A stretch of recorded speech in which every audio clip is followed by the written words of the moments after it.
ಅವರು ಹುಡ್ಕಕ್ಕೆ ಹೋದಾಗ ದೊರಕಿಲ್ಲ, ಅದು ಬಾಡಿ ದೊರಕಿಲ್ಲ. ಪೊಲೀಸ್ನವರು ಸಹ ಈಗ ಹುಡುಕ್ತಾ ಇದ್ದಾರೆ.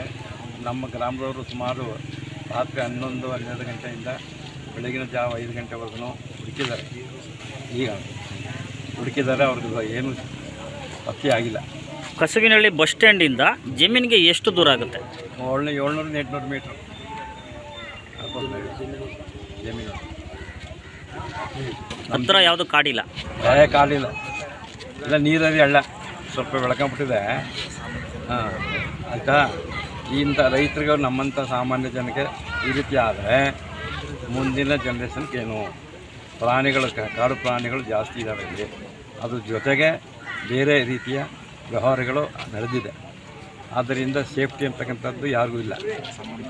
ಸಂಬಂಧಪಟ್ಟಂಥ ಇವ್ರುಗಳು ತಾವುಗಳು ಕಾವಂದರ ತಾವುಗಳು ಇದನ್ನು ಪರಿಶೀಲಿಸಿ ನಮ್ಮ ಇವರುಗಳಿಗೆ ನ್ಯಾಯವನ್ನು ದೊರಕಿಸ್ಕೊಳ್ಬೇಕೆಂದು ಈ ಮೂಲಕ ಫಾರೆಸ್ಟ್ ಡಿಪಾರ್ಟ್ಮೆಂಟ್ಗೂ ಮತ್ತು ಪೊಲೀಸ್ ಡಿಪಾರ್ಟ್ಮೆಂಟ್ಗೂ ವಿನಂತಿಸ್ಕೊಳ್ತೇವೆ.